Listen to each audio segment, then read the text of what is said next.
Perpustakaan sering dianggap tempat yang sepi, tempat buku-buku diam menunggu untuk dibaca. Di antara rak-rak yang bergeser dan debu yang berterbangan, hari itu aku tidak datang mencari sesuatu yang istimewa, tapi justru di tengah ruang yang sedang diperbaiki, aku menemukan sebuah buku bergambar.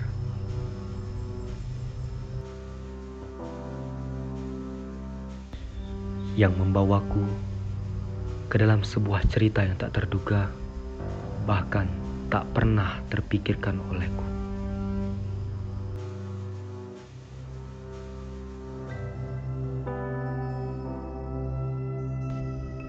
Di balik lembaran itu, aku merasa seperti sedang dipanggil.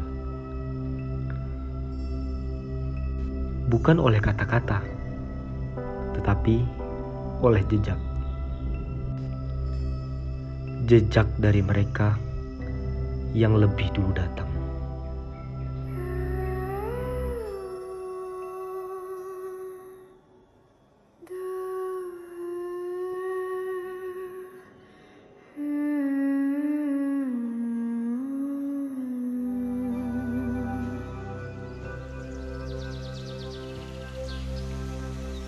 Aku mendatangi makam Puyang, dan di sana aku berdiri dalam diam. Seolah buku ini sedang membisikkan kembali nama-nama yang dulu dijunjung dan kini dijaga oleh sunyi.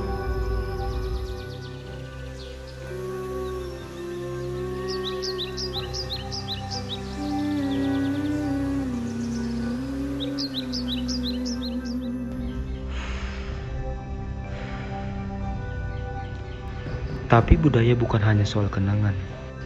Ia hidup dalam gerak, dalam ruang, dalam tubuh. Di Sanggar Bungaran, tempat aku belajar menari. Bagiku, setiap langkah adalah warisan, dan setiap irama adalah doa. Aku tak sekedar bergerak. Aku menerapkan literasi dalam setiap aksi. Buku itu tidak hanya berisi tulisan, tapi juga membangkitkan ingatanku. Di sanalah aku teringat kata-kata Bung Hatta. Aku rela di penjara asal bersama buku, karena dengan buku aku bebas. Dan aku merasa buku ini memberiku kebebasan.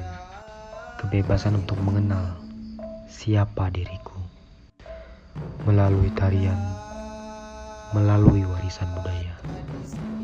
Ketika aku menari, di antara suara musik dan bunyi langkah kaki, aku tahu buku itu belum selesai bercerita.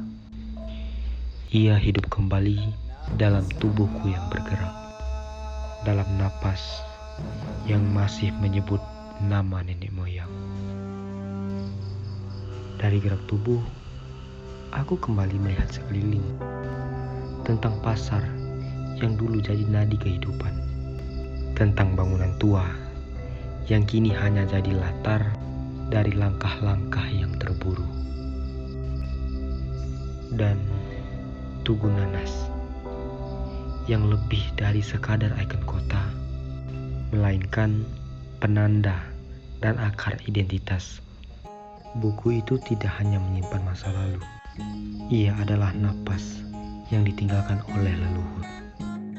Aku tak ingin hanya jadi penonton sejarah, aku ingin menjadi penjaga cerita.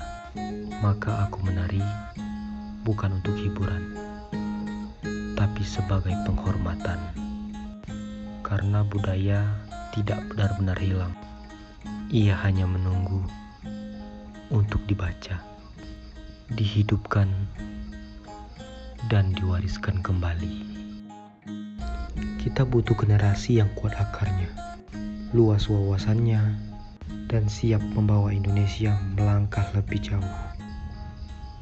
menuju Indonesia emas yang kuat, berbudaya, dan berpijak pada sejarah lewat literasi.